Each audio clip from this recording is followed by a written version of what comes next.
Handshake तनाज़े के बाद पाकिस्तान और भारत की टीमों का एशिया कप में कल फिर सामना होगा। पाकिस्तान टीम आज प्रैक्टिस करेगी लेकिन प्रेस कॉन्फ्रेंस नहीं करेगी। भारतीय कप्तान सूर्या कुमार यादव ने कहा, पाकिस्तान के खिलाफ मैच में बैट और गेंद का अच्छा मुकाबला होगा। हर गेम नया चैलेंज होता है। सहाफी के सवाल पर कि क्या अगले मैच में भी भारतीय टीम वही करेगी जैसा पिछले मैच में किया, भारतीय कप्तान उस सवाल को हंसते हुए ये कहकर टाल गए कि ओ अच्छा, आप बॉलिंग की बात करें, हमने बॉलिंग अच्छी की थी। इसी पर बात करेंगे। Senior sports journalist Abdul Majid Bhatti हमें दुबई से ज्वाइन कर रहे हैं। माजिद भट्टी साहब, शुक्रिया आपके वक्त के लिए। वैसे तो भारतीय कप्तान उस सवाल को हंसते हुए ये कहकर टाल गए कि अच्छा, आप बॉलिंग की बात कर रहे हैं, लेकिन अगर ओवरऑल सिंस आपने भी ये प्रेस कॉन्फ्रेंस अटेंड की होगी, ओवरऑल भारतीय कप्तान की बॉडी लैंग्वेज क्या थी, क्या एक्सपेक्ट किया जाए, क्या कल वही सब कुछ होगा जो पिछले मैच में हो?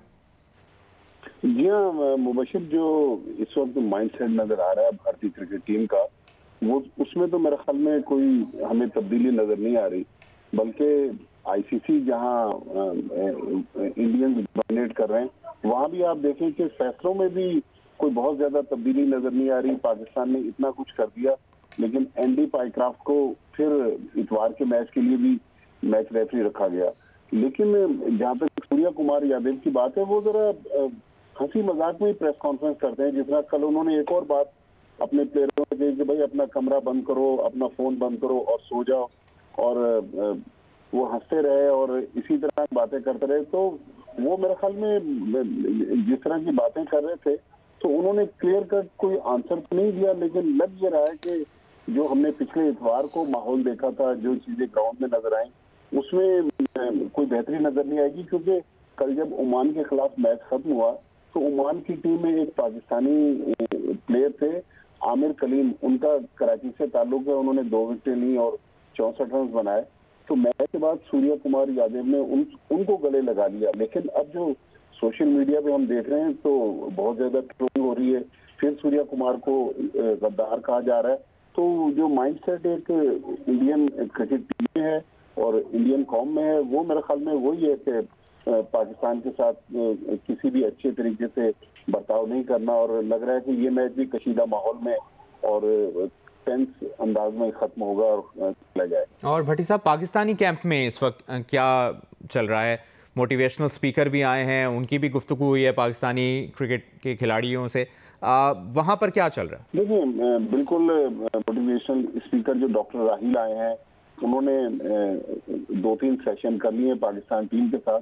लेकिन एक तरफ तो सूर्या कुमार यादव मीडिया को फेस कर रहे हैं, लेकिन पाकिस्तानी टीम ने आज भी बगैर कोई वजह बताए अपनी जो प्रेस कॉन्फ्रेंस थी वो मनसूख कर दी, और पाकिस्तानी प्लेयर्स को मीडिया से दूर रखा जा रहा है। लेकिन अब से तकरीबन कोई 25 मिनट बाद आईसीसी क्रिकेट एकेडमी में पाकिस्तान टीम का प्रैक्टिस सेशन शुरू होने वाला है। तो वो तैयारी तो कर रहे हैं, मैच में भी फोकस है, लेकिन बहुत ज्यादा मीडिया से प्लेयर्स को दूर रखा जा रहा है। इवन जो पाकिस्तान से लोग आए हैं, उनको ना किसी पाकिस्तानी प्लेयर से बात करवाई जा रही है, अगर वो कुछ।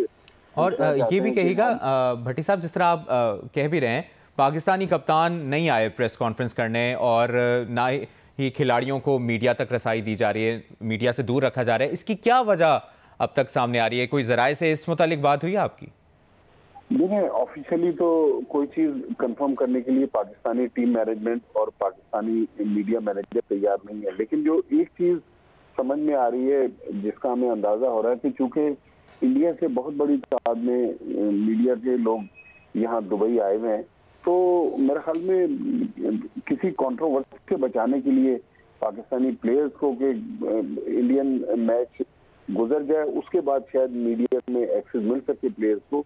लेकिन मेरा जो मुझे नजर आ रहा है वो ये नजर आ रहा है कि इंडियन मीडिया की वजह से पाकिस्तानी टीम मैनेजमेंट चाहती है कि प्लेयर जो हैं वो मीडिया से दूर रहें। हालांकि दुनिया की बहुत सारी टीमें जो अपने मुल्कों के मीडिया को एक्सेस देती है, लेकिन पाकिस्तानी टीम मैनेजमेंट जो है वो पाकिस्तानी मीडिया को भी एक्सेस नहीं दे रहा। इवन इतनी बड़ी कंट्रोवर्सी हो गई, दुनिया में होता है कि ब्रीफिंग दी जाती है, अपनी मीडिया को बताया जाता है कि ये इनसाइड स्टोरी है, लेकिन पाकिस्तानी मीडिया तो यहाँ जितने लोग आए हुए सब लाइन में है कि पाकिस्तानी कैंप में क्या हो रहा है, पाकिस्तान क्रिकेट बोर्ड क्या सोच रहा है और क्या उनकी फ्यूचर की स्ट्रेटेजी है। तो ये सारा कुछ लाहौर में हो रहा है, दुबई में तो समझ ले कि पाकिस्तानी मीडिया बिल्कुल लाइन में।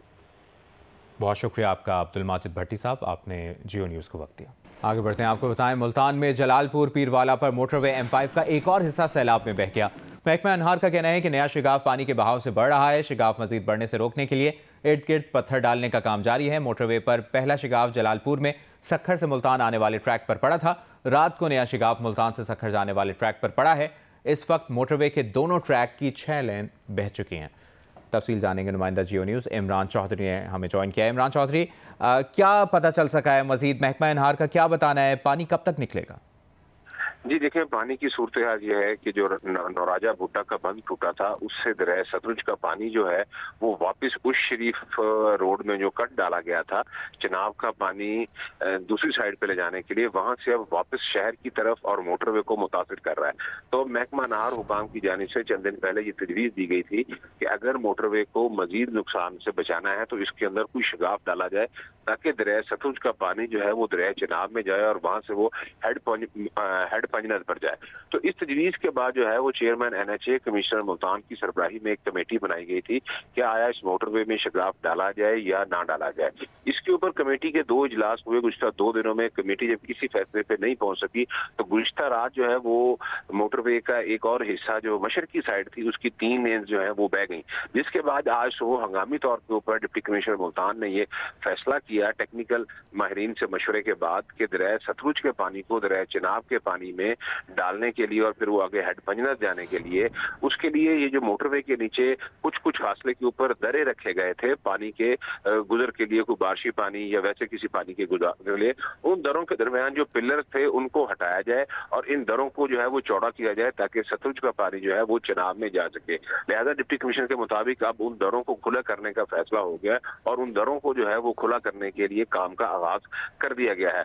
दूसरी जानिब जो सुई गैस पाइपलाइन मुतासिर हुई थी उस गैस पाइपलाइन की मरम्मत का काम भी जो है वो शुरू हो चुका है। गुज़िश्ता रात जो शगाफ डला था वो आहिस्ता आहिस्ता चौड़ा हो रहा है। NHA हुकाम और डिस्ट्रिक्ट गवर्नमेंट की जानिब से वहाँ पे टेक्निकल टीमें मौजूद हैं, पत्थर डाले जा रहे हैं ताकि जो शगाफ है उसको मजीद चौड़ा होने से बचाया जा सके। लेकिन दरिया सतलुज के पानी का बहाव मोटरवे के दोनों तरफ जो है वो बहुत ज्यादा है। लिहाजा ये कहा जा रहा है कि जब तक ये पानी का बहाव कम नहीं होगा उस वक्त तक सुई गैस पाइपलाइन को मुकम्मल तौर पर बहाल करना भी मुश्किल होगा और इसी तरह जो मोटरवे है उसकी भी मुकम्मल बहाली का काम उस वक्त तक शुरू नहीं हो पाएगा जब तक ये पानी का बहाव कम नहीं होगा। लिहाजा आज जो डिप्टी कमिश्नर ने फैसला किया है कि नीचे से दरे खुले किए जाए, उसके बाद तवक्को की जा रही है कि 1-2 दिन में शायद पानी जो है। चौधरी, आपसे मुसलसल इस बारे में अपडेट्स लेते रहेंगे, शुक्रिया। सैलाब से शदीद मुतासरा तहसील जलालपुर पीरवाला में 2 मुख्तलिफ इमदादी कैंपों में 2 खवातीन ने बच्चों को जन्म दिया है। मुसीबत की इस घड़ी में दोनों बच्चे मुतासरा खानदानों के लिए खुशी का बाइस बने हैं। सालेहा मलिक की रिपोर्ट देखिए। बच्चों के रोने की ये आवाज़ कहीं और से नहीं बल्कि फ्लड रिलीफ इमदादी कैंप से आ रही है। जलालपुर पीरवाला मौजा दराबपुर का रिहायशी मोहम्मद हफीज़ का घर भी सैलाब की जद में आ गया और वो अपने अहले खाना समेत एक फ्लड रिलीफ कैंप में मुकीम है। कैंप में आने के बाद इसकी बीवी की तबीयत खराब हुई और करीबी अस्पताल में उसने बेटे को जन्म दिया। वालिदैन ने बच्चे का नाम मोहम्मद सईद रख दिया। सारा बच्चा जरा कैंप पे जैसा आगे से 4-5 दिन के बाद सारा बच्चा पैदा थे असन जरा ना होल साल ना कैंप आगे 7 दिन में असा सारे चाहिए हवेलियां हाथ से कमरे सारे खत्म थी गए असा कैंप पे से आगे से। इसी तरह मौजा खान बेला का रसूल बख्श भी सैलाब से मकान गिर जाने के बाद अपने खानदान के साथ इमदादी कैंप में क़याम किए हुए है, जहां उसकी बीवी ने एक चांद जैसी बेटी को जन्म दिया है। दोनों बच्चों की सेहत बेहतर है। बच्चों के वालिदैन के मुताबिक कैंप वाले हमारा बहुत अच्छे तरीके से ख्याल रख रहे हैं। कोई परेशान करने की सैलाब की जहां तबाहकारियां जारी हैं, वहीं कैंप में मुकीम 2 खानदानों में बच्चों की पैदाइश ने लोगों के चेहरों पर मुस्कुराहटें बखेर दी। साथ ही रिपोर्टर मोहम्मद यूनस करमानी के साथ सालेहा मलिक, जियो न्यूज़, मुल्तान। लाहौर के इलाके चूंग में सैलाब से मुतासरा खैमा बस्ती में खातून के यहाँ बेटे की पैदाइश, नन्हे मेहमान की आमद पर वालिदैन में खुशी की लहर दौड़ गई। सैलाब आया जी, उनकी वजह तो डुब गए लेकिन डुबे हुए तारे सारा है भाई यार ने साढ़े नाल तावन किया है, जिन्होंने को आए हैं सानू खैमे दिते ने, 3 टाइम का खाना दिता है जी। बेटा साडा ही राती होया जी। सखर में ऊंटनी को कुल्हाड़ी के वार से जख्मी करने वाला दूसरा मुलजिम भी गिरफ्तार कर लिया गया है। पुलिस के मुताबिक केस में नामजद 3 मुलजिमान में से 2 को गिरफ्तार किया जा चुका है। मुलजिम की गिरफ्तारी से मुतालिक मजीद तफसील जानते हैं नुमाइंदा जियो न्यूज़ यासिर फारूकी से। यासिर, क्या बताना है पुलिस हुकाम का? जी बिल्कुल, ऊंटनी तशद्दुद केस में मजीद पेशरफ्त हुई है। सौलेपट में पुलिस ने कार्रवाई की है और दूसरे मुलजिम को भी गिरफ्तार कर लिया है। इस वक्त 2 मुलजिमान गिरफ्तार हैं, जबकि मुकदमे में 3 अफराद को नामजद किया गया है। बताया ये जा रहा है जो मरकजी मुलजिम है वो इस वक्त भी फरार है। ताहम SSP सखर अजहर खान मुगल के मुताबिक मरकजी मुलजिम की गिरफ्तारी के लिए मुख्तलिफ इलाकों में छापे मारे जा रहे हैं और जल्द ही उसकी गिरफ्तारी को भी यकीनी बनाया जाएगा। गुज़िश्ता रोज ये अफसोसनाक वाक़या पेश आया था जहां सौलेपट के इलाके में फसल खराब करने की रंजिश पर ऊंटनी पर बेईमाना तशद्दुद किया गया था और उसकी टांग तोड़ दी गई थी कुल्हाड़ियों के वार से, जिसे कराची इलाज के लिए मुंतकिल किया गया है। जी बहुत शुक्रिया आपका यासिर फारूकी। सदर मुमलिकत आसिफ अली जरदारी ने चीन में काशगर फ्री ट्रेड जोन का दौरा किया। दौरे में सदर मुमलिकत को फ्री ट्रेड जोन के क़याम पर चीनी हुक्काम ने ब्रीफिंग दी। बताया कि free trade zone port, Gilgit Baltistan और गवादर पोर्ट से जुड़ा हुआ है। सदर मुमलिकत ने वस्त एशियाई ममालिक, यूरोप, जनूबी कोरिया और जापान के स्टॉल्स का मुआयना किया। सदर मुमलिकत को उज़्बेकिस्तान और किर्गिस्तान के ताउन से बने इंडस्ट्रियल पार्क्स पर भी ब्रीफिंग दी गई। वज़ीर आला पंजाब मरियम नवाज ने जियो न्यूज़ की खबर पर एक्शन लिया है। तर्जुमान पंजाब हुकूमत के मुताबिक सैलाब से मुतासरा खानदान को 10 लाख रुपए इमदाद का चेक दे दिया गया है। गुज़श्ता रोज़ जियो न्यूज़ पर कमालिया के नवाही गाँव तारा हवेली खुर्द में माजूर शख्स ज़हूर अहमद की खबर नशर हुई थी। ज़हूर अहमद का घर और बेटी के जहेज़ के लिए जमा किया गया सामान सैलाबी रेले की नज़र हो गया था। वज़ीर आला पंजाब मरियम नवाज ने खबर का नोटिस लेकर ज़िला इंतज़ामिया से 2 घंटे में सर्वे मुकम्मल करके रिपोर्ट तलब की थी। मुशीर बराए सियासी उमूर राना सनाउल्लाह ने कहा है कि सऊदी अरब से मुआहदे पर कहा है कि एक सियासी और दूसरी अस्करी क़ुव्वत है। जब ये दोनों क़ुव्वतें सामने आती हैं तो इसको फिर वर्ल्ड सुपर पावर ही कहा जाता है। फैसलाबाद में तकरीब से खिताब में राना सनाउल्लाह का कहना था कि अब जो पाकिस्तान के खिलाफ जारियत के अज़ाइम रखते हैं उनको भी सोचना होगा कि क्या उनको टेबल पर बैठकर मामलात हल करने हैं या मज़ीद ज़िल्लत का सामना करना है। इस एग्रीमेंट के बाद पाकिस्तान पे हमला सऊदी अरब पे और सऊदी अरब पे हमला पाकिस्तान पे हमला तसव्वुर किया जाएगा। इससे बढ़ के और क्या बात है। मैं तो कहता हूँ कि एक मुआशी कुव्वत है और एक जो है वो अस्करी कुव्वत है, और जब अस्करी और मुआशी कुव्वत मिलती है तो फिर जो कुव्वत जो है वो जो सामने आती है उसे फिर वर्ल्ड सुपर पावर ही कहा जाता है। तो अब जारहियत के अज़ाइम पाकिस्तान के ख़िलाफ़ रखते हैं, अब उनके लिए भी सोचने का मकाम है कि उन्होंने अपने इन घटिया अज़ाइम को ख़त्म करके अमन और बाइज़्ज़त तरीके से रहना है।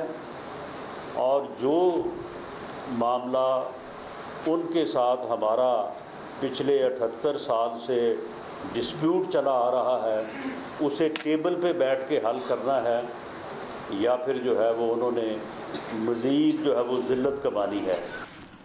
PTI रहनुमा असद कैसर का कहना है कि गुज़श्ता रोज़ वज़ीर आला पंजाब मरियम नवाज ने कहा था कि बानी PTI का दौर ख़त्म हो गया, दुनिया आगे बढ़ गई, साफ और शफाफ इलेक्शन कराएं और सिर्फ 10 नशिस्तें जीत कर दिखा दें। असद कैसर ने यह भी कहा कि तहरीक इंसाफ ने सऊदी अरब के साथ दिफाई मुआहदे का खैर मकदम किया है। जो मरियम नवाज ने कल सरगोदा में तकरीर की है इसके हवाले से बात करना चाहता हूँ। बीबी मरियम, आपसे आपके इस चैलेंज को मैं कबूल करता हूँ। आए इलेक्शन करवाए, पाकिस्तान में फ्री एंड फेयर इलेक्शन हो, हमें सिर्फ लेवल प्लेइंग फील्ड दें और देखते हैं कि आप पूरे पाकिस्तान में 10 सीटें भी जीते तो हम सियासत नहीं करेंगे। हमें इस पर खुशी है। हरीमैन शरीफैन हमारे अकीदे और हमारे एतकाद और पाकिस्तान की अवाम की जज्बात उसकी लिए सबको पता है। ये किसी एक पार्टी का वो नहीं है, स्टेट टू स्टेट एग्रीमेंट है और पाकिस्तान तहरीक इंसाफ ने इसको अप्रिशिएट किया है। इस पर सियासी बयानबाजी ना करें। पाकिस्तान में वर्ल्ड कल्चरल फेस्टिवल 2025 का ऐलान कर दिया गया है। ये फेस्टिवल 30 अक्टूबर 2025 से 7 दिसंबर 2025 तक arts council of Pakistan Karachi में होगा। 2024 के मेले में 40 ममालिक शरीक थे। इस बार 100 ममालिक के फनकारों की शिरकत से नई तारीख रकम होगी।